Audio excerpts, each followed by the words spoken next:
The Invisible Revolution: How Black Women Are Transforming Business from the Margins.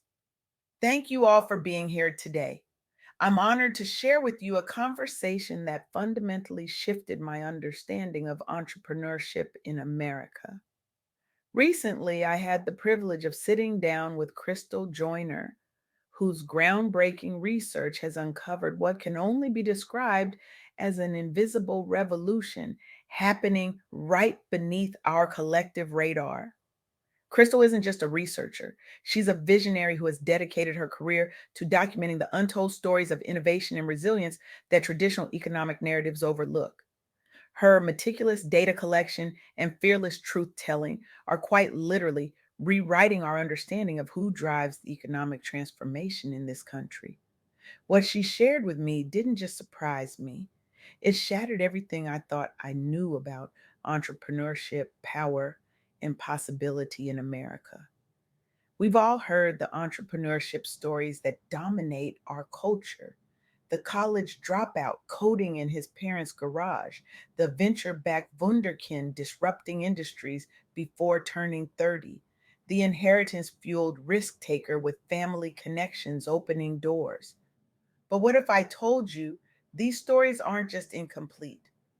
They're dangerously misleading. What if I told you that the most significant entrepreneurial revolution happening right now isn't coming from Silicon Valley, elite universities, or generational wealth?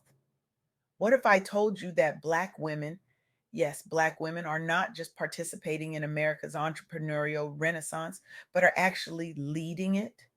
This isn't speculation. This isn't wishful thinking. This is data. This is reality. And it's a reality that Kristal Joiner has meticulously documented through years of research that deserves our full attention. When Kristal shared her findings with me, one statistic stopped me in my tracks. In 2024, Black owned businesses were more likely to be started by women than men.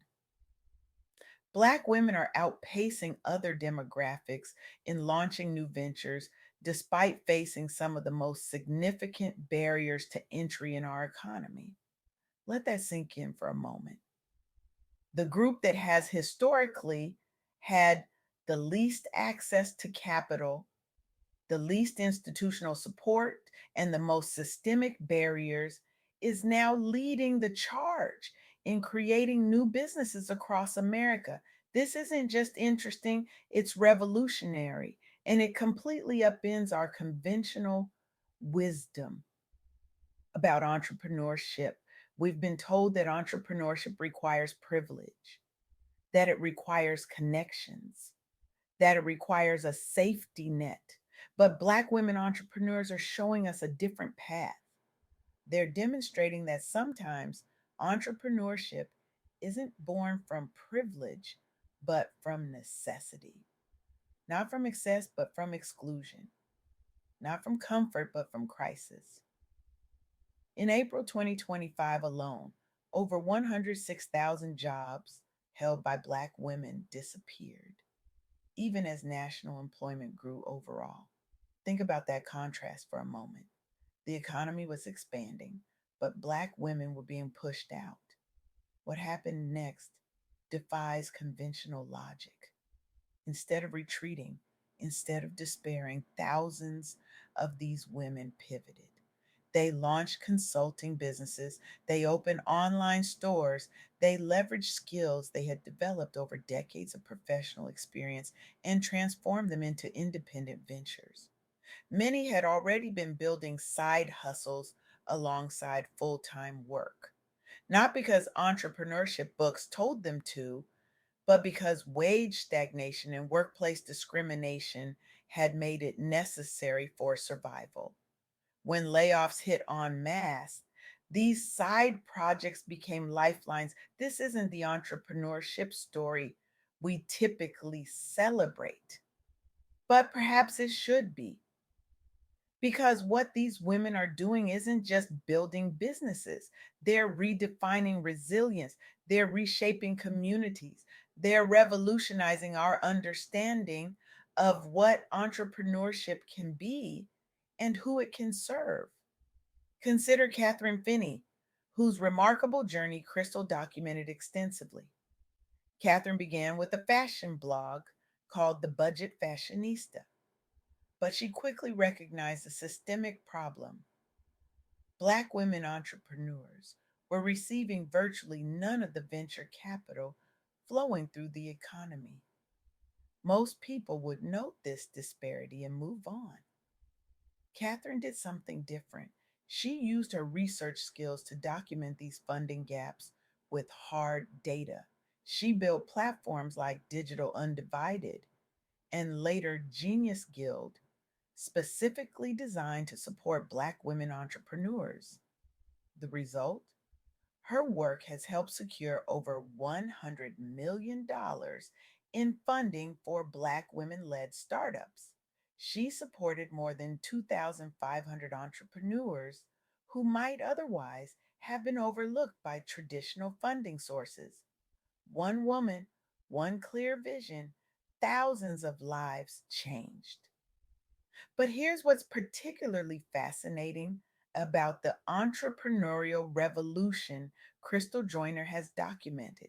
It's being led not just by Black women in general, but specifically by Millennial and Gen Z Black women. These younger generations have driven record numbers of new business launches across service oriented sectors like healthcare and retail. More than half of all new businesses started by millennials and Gen Z are now led by women, a seismic shift from previous decades.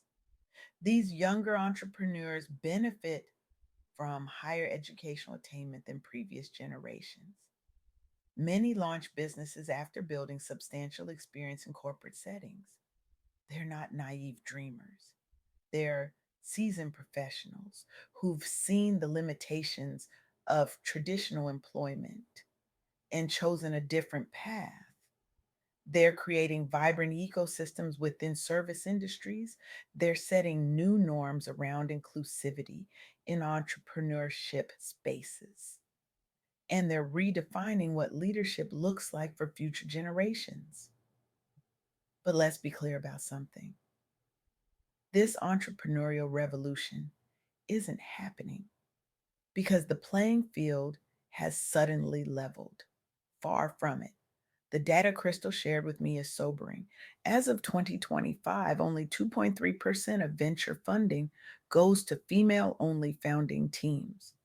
Black women entrepreneurs still face enormous funding gaps compared to their white counterparts. They still encounter bias from lenders, from suppliers, from potential clients. The revolution isn't happening because the system has changed to accommodate these entrepreneurs. It's happening because these entrepreneurs have found ways to succeed despite the system. And that's what makes this story so powerful because it suggests something profound about human potential and resilience. We often assume that innovation flourishes best in conditions of abundance, that creativity requires freedom from constraint, that entrepreneurship demands a cushion of privilege. But what if the opposite is true? What if constraints can actually drive innovation? What if necessity really is the mother of invention? What if the experience of navigating broken systems actually prepares you to build better ones? The entrepreneurs Kristal Joiner studies aren't succeeding because the path has been cleared for them. They're succeeding because they've learned to forge their own paths through difficult terrain. They've developed skills that more privileged entrepreneurs never had to learn: how to do more with less, how to build community based support systems, how to spot opportunities in overlooked markets, how to pivot quickly when circumstances change. These aren't just entrepreneurial skills, they're survival skills. And in an increasingly volatile economic landscape, They may be exactly the skills our future demands. This brings me to a question that has haunted me since my conversation with Kristal. Why aren't we paying more attention to this revolution? Why aren't business schools studying these entrepreneurs with the same intensity they study Silicon Valley founders? Why aren't venture capitalists racing to fund these women who have demonstrated such extraordinary resilience and creativity? Why isn't this the entrepreneurship story we tell? I think the answer is uncomfortable but important. We don't tell this story because it challenges our fundamental assumptions about success and who deserves it. It's easier to believe that entrepreneurial success comes from innate genius, from privileged access, from exceptional circumstances. It's harder to confront the possibility that some of the most innovative business builders in our economy have been systematically excluded from opportunity and are succeeding anyway. It's easier to focus on the exceptions, the Black women who've raised millions in venture funding, than to confront the rule that most Black women entrepreneurs succeed not because of our systems, but despite them. But here's the thing about uncomfortable truths: facing them is how we grow. And this particular truth offers something precious, a new model of entrepreneurship that might actually be more relevant to our future than the models we've glorified in the past. Because the future of work is uncertain, the future of our economy is volatile. The skills that will matter most won't be the ability to navigate privilege, but the ability to navigate change. Not the capacity to follow established paths, but the courage to create new ones. And who better to guide us into that future than the entrepreneurs who've been doing exactly that all along? So, where do we go from here? Today, I'm not just asking you to acknowledge this revolution, I'm challenging you to become part of it. If you're an investor, stop looking for founders who remind you of Mark Zuckerberg or Elon Musk. The next world changing business is more likely coming from someone who looks nothing like them and whose path looks nothing like theirs. If you're an educator, tear up your outdated entrepreneurship curriculum. The case studies that'll prepare your students for tomorrow's economy aren't in your textbooks yet. They're being written right now in communities you've probably never studied. If you're a policymaker, recognize that supporting Black women entrepreneurs isn't just about equity, though that would be reason enough. It's about nurturing the very kind of resilient, adaptive entrepreneurship our economic future requires. And if you're an entrepreneur who's faced barriers or exclusion, I want you to recognize something powerful. Your struggles haven't happened to you. Despite your entrepreneurial journey, they're the very forge that has shaped your unique advantage. The truth is, we stand at a crossroads. We can continue to celebrate and fund only the familiar models of entrepreneurship, models that have systematically excluded the majority of our population. Or we can embrace this invisible revolution and the profound wisdom it offers us all. The choice is yours.